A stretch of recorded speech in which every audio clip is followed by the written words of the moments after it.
Bonjour et bienvenue sur la chaîne de Miss Scrap. Nous allons voir aujourd'hui comment réaliser une Z-Fold Spinner Card.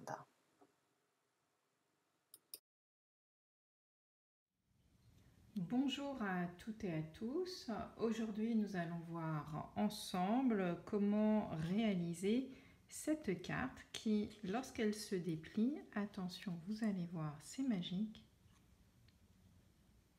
Voilà. Une jolie petite carte, donc toujours la forme Z-Fold, qui permet donc de faire ces petits pliages en forme de Z et qui permet donc d'avoir une carte autour de laquelle ici vous avez donc un petit motif qui tourne tout seul, qui lorsqu'on le déplie, hop, se tourne. Voilà. Je vais donc vous proposer de réaliser vous-même ce type de carte. Pour la structure donc de la carte, ici, il s'agit en fait tout simplement d'une demi-feuille de papier A4 que j'ai tout simplement coupée en deux.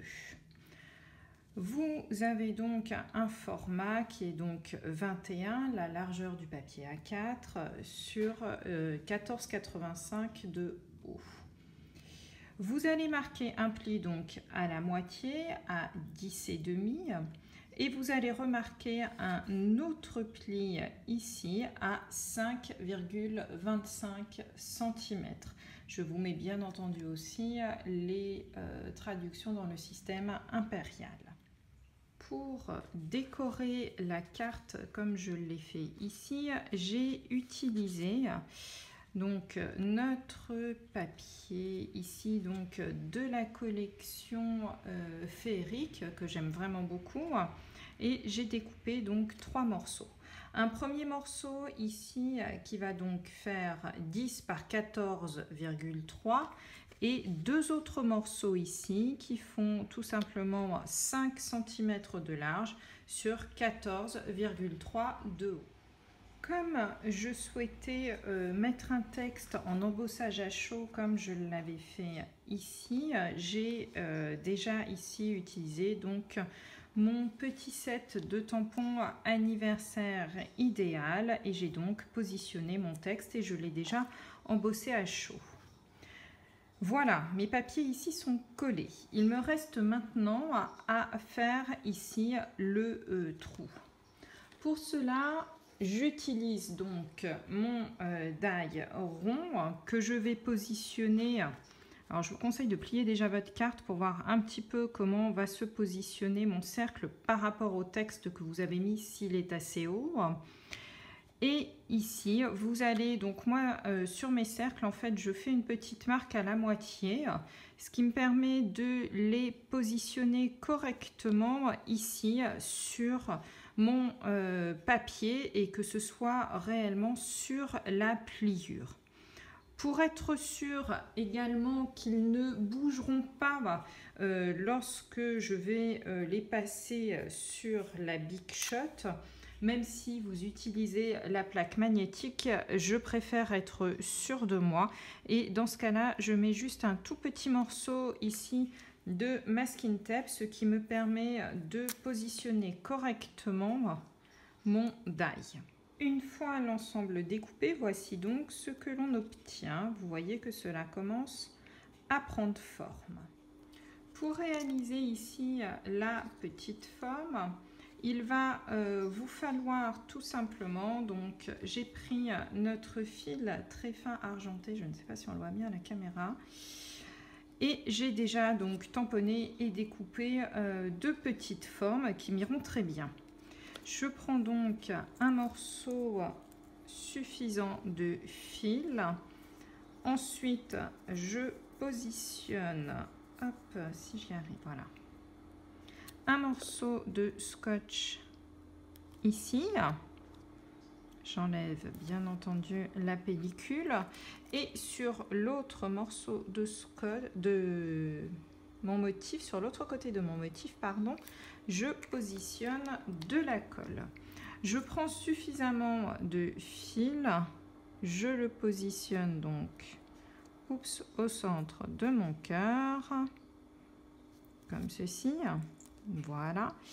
Et pour terminer ma structure, je recolle le cœur suivant par-dessus, ce qui emprisonne réellement mon motif. Pensez à bien laisser suffisamment ici de ficelles là, mais également aussi en bas pour pouvoir le positionner ensuite sur la carte. Voici l'étape qui va être certainement la plus importante à réaliser, c'est-à-dire fixer notre petit motif qui va tourner le long de la carte. Pour cela, vous prenez la carte et vous la retournez. Je vous conseille d'utiliser des petits bouts de masking tape pour la maintenir en place. Vous allez prendre le motif que vous avez choisi et le positionner comme il vous plaît. Essayez de le centrer le plus possible. Vous le fixez ensuite, hop, voilà, comme ceci. Donc moi j'utilise du masking tape, hein, c'est vraiment très pratique. Voilà, vous positionnez bien le fil au niveau de la pliure. Et ensuite, il vous suffit de prendre un stylo colle. Donc voilà, moi j'utilise celui-ci. J'en mets vraiment sur l'ensemble, hop, de ma rainure. Je pense qu'on peut le faire avec la Tombow. J'avoue que j'ai pas essayé. Voilà, donc vous mettez plein de colle. L'avantage donc de celle-ci, c'est qu'elle colle relativement vite et vous permet aussi de voir ce que vous faites, puisqu'en fait la colle, lorsqu'elle sort du stylo colle, est de couleur bleue. Donc j'en mets pas mal et en fait le petit fil va se coller dessus. Vous attendez 5 minutes que cela sèche. La colle va devenir complètement transparente et votre fil sera ainsi collé dans la rainure. Afin d'avoir un petit motif sous ici le cœur que j'ai mis lorsqu'il est replié, j'ai réutilisé la même technique, à savoir j'ai utilisé mes die couture pour faire donc un cercle que je viendrai positionner ici et un second ici sur lequel j'ai déjà donc tamponné notre petit motif présent dans anniversaire idéal. Je ne les colle pas tout de suite pour pouvoir les positionner correctement par rapport à la forme que je vais mettre. Une fois que tout est bien sec, vous n'avez plus qu'à décoller votre petit fil comme ceci. Et vous voyez donc votre structure qui prend forme.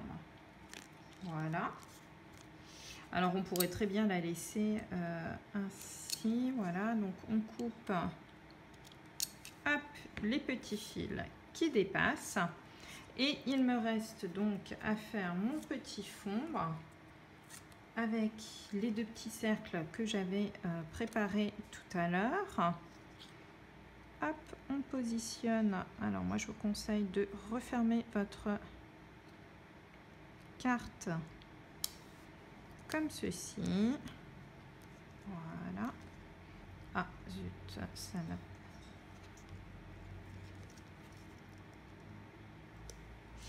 Les aléas du direct.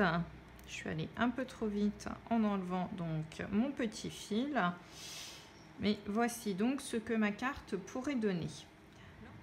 Donc une fois que votre carte est prête, avant de la glisser dans votre enveloppe, je vous conseille ici de tourner plusieurs fois votre petit motif, ce qui fait que le tout petit fil que l'on a mis va en fait se tortiller sur lui-même. Et lorsque la personne va ainsi déplier la carte, le petit cœur, attention, va se mettre à tourner tout seul, ce qui est plutôt sympa. Voilà, j'espère que ce petit projet vous aura plu. Deux cartes donc très différentes, une peut-être un peu plus pour la Saint-Valentin, la seconde pourquoi pas pour un anniversaire. J'espère que ce projet vous aura plu. Je vous dis à bientôt pour une nouvelle vidéo.